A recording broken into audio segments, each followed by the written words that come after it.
Yeah, welcome back. Welcome back to another episode of Crank Up the HBCU Band Podcast. I'm your host, Horatio. I'm your host, Vidal. What's going on, Horatio? Hey man, we are back again to review Hampton versus North Carolina A&T. I'm excited to watch this battle. I don't think I've seen a matchup between Hampton and A&T in a while. So I'm excited to see what they're doing. They're at Hampton, so that's a different location. What are you expecting out of this battle today? For me, it's going to be complete surprises. I'm not going to lie. I haven't followed really any of these bands this year. I've seen A&T versus Norfolk State. I saw them, I think the Gotham City performance they did put some songs out. But beyond that, I really have no clue. So I'm going in blind, which is exciting, but also like, I don't know. I don't know what these bands have this year. I'm ready, eager to see what they got going on. Yeah, both of these bands really haven't really been making a lot of noise for me as far as like to go see what they're doing, other than just doing the regular show. So I'm excited to see. As I always say, this is a podcast, so we are going to stop and talk about it. This video is brought to you by the BGMM Media. So you want to see the whole thing, make sure you go check it out on their page. Mm-hmm. Let's get into it.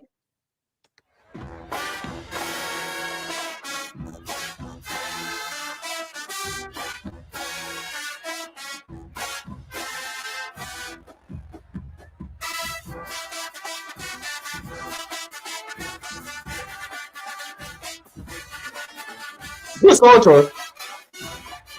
Out of here. Mm-hmm.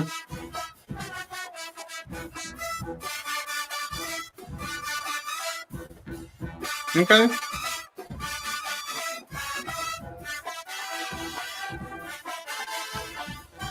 Already you can tell Hampton Trombones is going to be not pushing enough for what they need.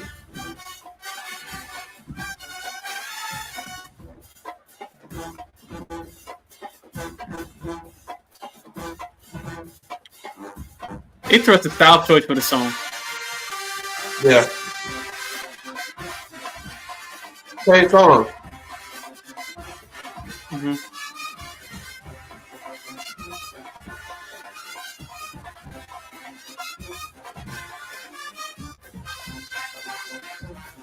Oh, they did. It just sounded. Okay. What's his? Oh. This is like a Nelly mix.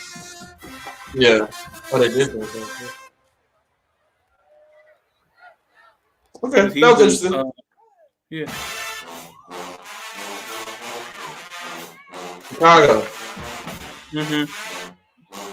Never heard them play this. This is the clip. This is the song I heard them play a couple weeks ago.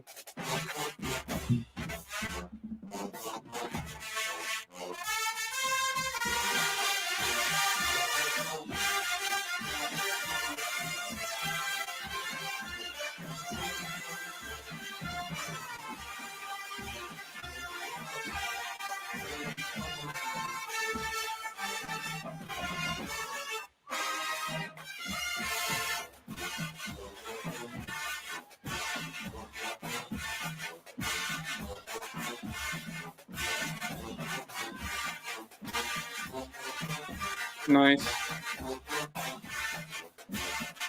Look at this whole thing going on.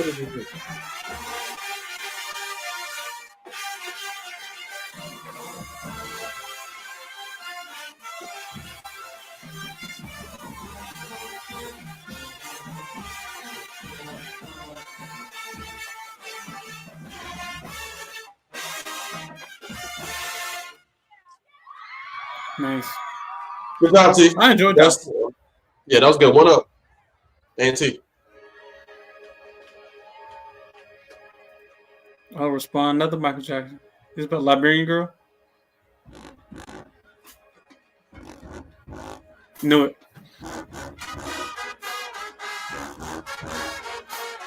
And you know what? This sounds like the same arrangement. A&T play. The A&T play. A&T shared a arranger with Hampton.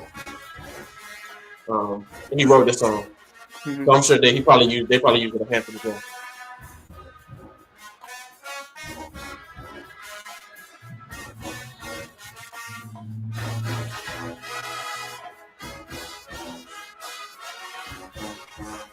Now, here's the thing. When I played this arrangement at NT, it was loud the whole time. They really are. They're choosing what to do with it.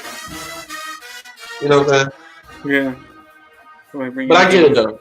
You know, I don't like this percussion part. I think I would do something completely different with the cymbals, and I'm not sure if I like the quint part. Also, is this like a alumni thing with the tuba at the end? See the gold tuba at the end? Yeah. What's up with that? Does he got a uniform on? Mellows is going not crazy.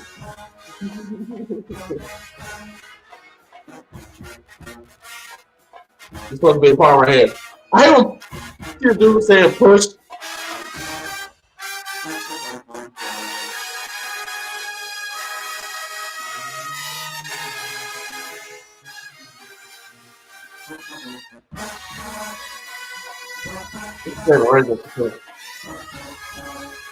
That's cool.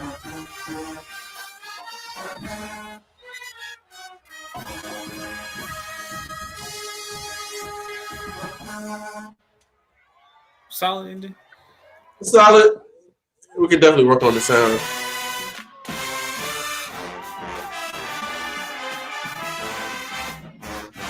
Yeah.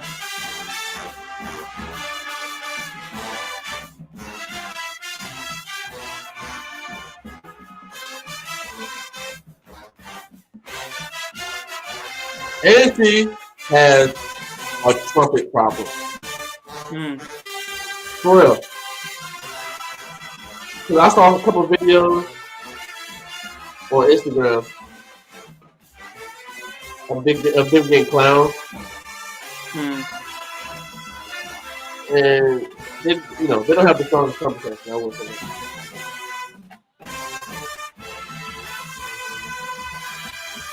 Good job, Mello. Oh yeah, the mellow sound great this game. Yeah. Come on now, I'm lagging. Oh, they switched it to keep hearing footsteps.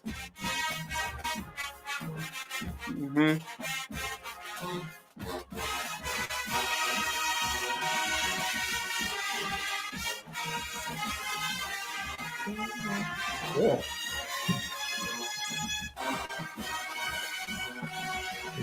Okay.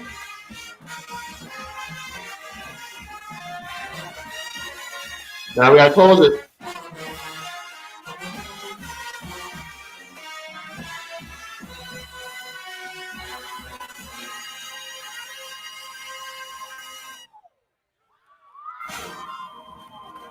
Trumpets, man. It was good, but you see some trumpets, man. They really are blaring out. But that was good. Yeah. I never heard them play that before. That was really good.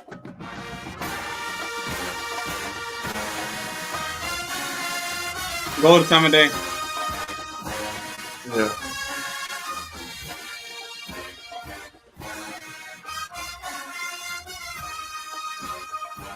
This type of song you play when you really want to groove it out. Like right now, you're trying to show them that you can really play a ballad that people really can get into. This isn't the type of ballad to play right now, in my opinion. Yeah. I would save this one. Yeah.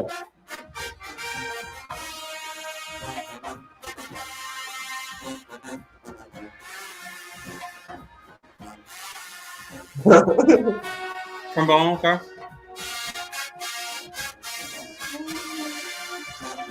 I'm enjoying Hampton sound.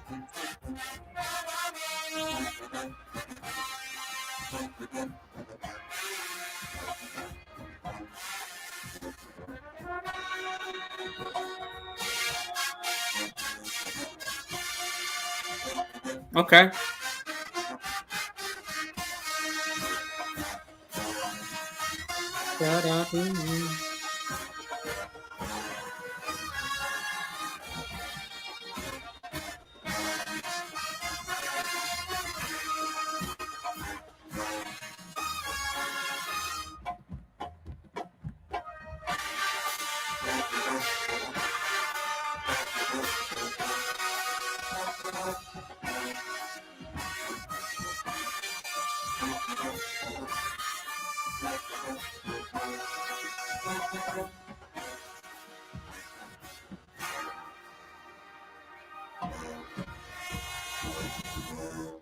They did it more from the evos in that, Yeah, I would in agree.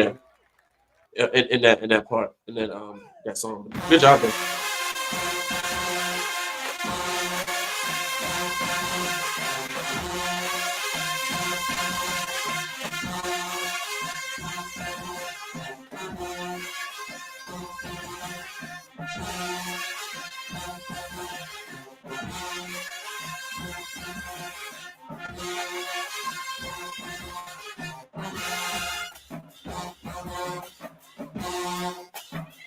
This is definitely a 0 quarter song. Yeah, I want to Very play much this so. right Just, you know what I'm saying? Very much basic type of song. And it seems like with their percussion on the side of them, maybe they're not used to that. And they having it seems like the tempo is like phasing between the percussion and the band.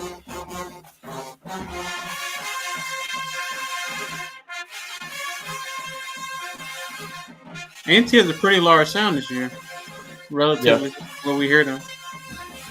A lot of tubas as well. Yeah.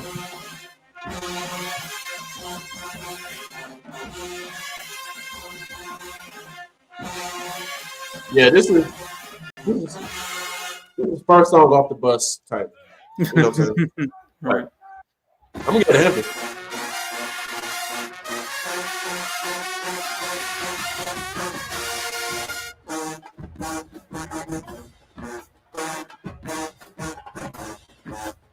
Hampton is doing too much following for me.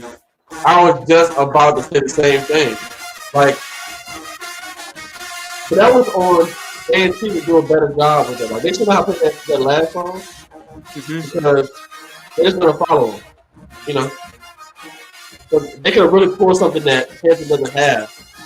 You know, because Hampton was first, right? So what now? Didn't Hampton play first? Yeah. Okay.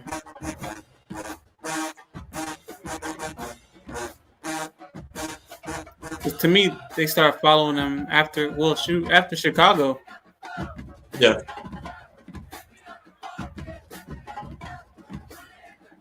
You start your rescue by Drake. Yeah. Somebody tell me why they got the dude over here, the dude over here, with the brass tuba. You know this song. Now we gotta look at him.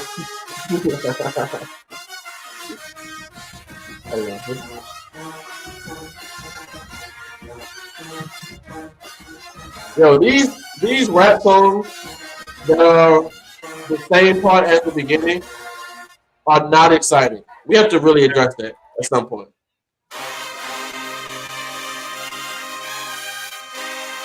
Okay. This is called the trumpet to get clown for.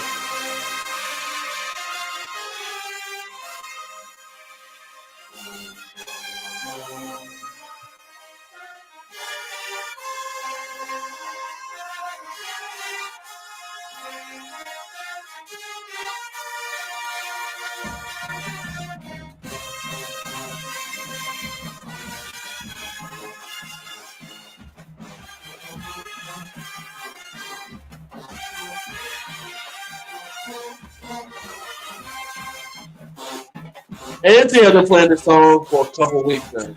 Really? There's no reason why this song should be as like the beginning part so like what's going on? Man? Yeah, iffy. Very much iffy. Yeah.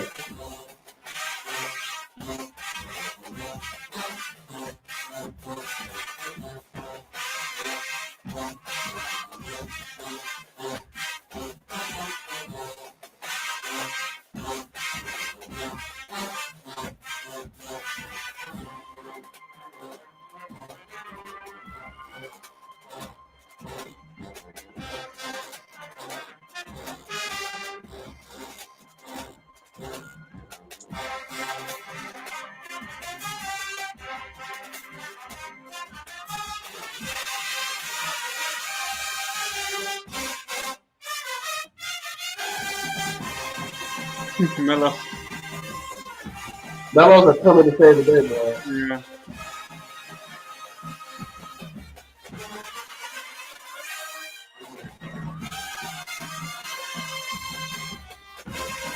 They're getting thin when they go high. When they get into the upper octave, they tend to go thin. And they're not getting enough support from the lower Yeah, brass. that last run wasn't the best.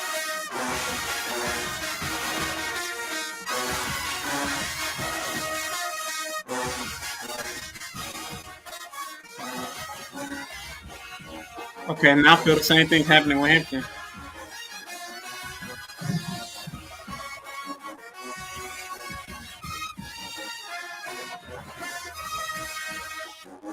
Hampton also has little band syndrome in this moment. Mm-hmm. You know what I'm saying? Like they don't want to be the little band, so they're really trying to overcompensate.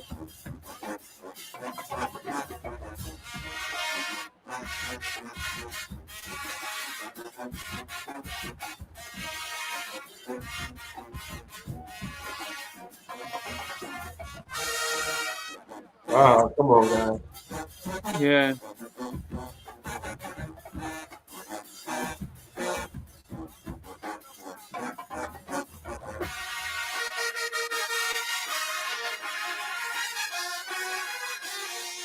Wow. The baritone's starting to sound thin. Yeah. And the cutoff was bad. Yeah. Yeah, they played out of their character on that one. Wow. Okay. What we think? All right. So starting out, right? We had we had Hampton first. Hampton played. I'm not even gonna pretend like I remember off the top of my head. Right. They played Hot in Here. Come on, man. Hot in Here. There we go. I think that was pretty solid. Hot in Here was pretty solid for what is okay. Really, this is my first time seeing Hampton this year, so I'm like, okay, this is what I'm going into, set my expectation. A&T responded with Chicago. I prefer Chicago out of those two songs. I like A&T's presence in there. I felt like at that point in the fifth, the mellophones added a lot of color to the band, inside diversity to the sound, and it put A&T out there in a very strong position. I got A&T for these next two rounds. I really appreciated they did the Isley Brother mix. And I felt at that point, even with Liberian Girl, which to me is one of my favorite Michael Jackson songs, responding to A&T's Chicago, it would sound a little bit iffy, and I feel like they could have done more with what they had in that song. I feel like something was missing. I feel like Liberian Girls, when we hear a lot of bands play it, it takes a moment. It's something special, it's something unique.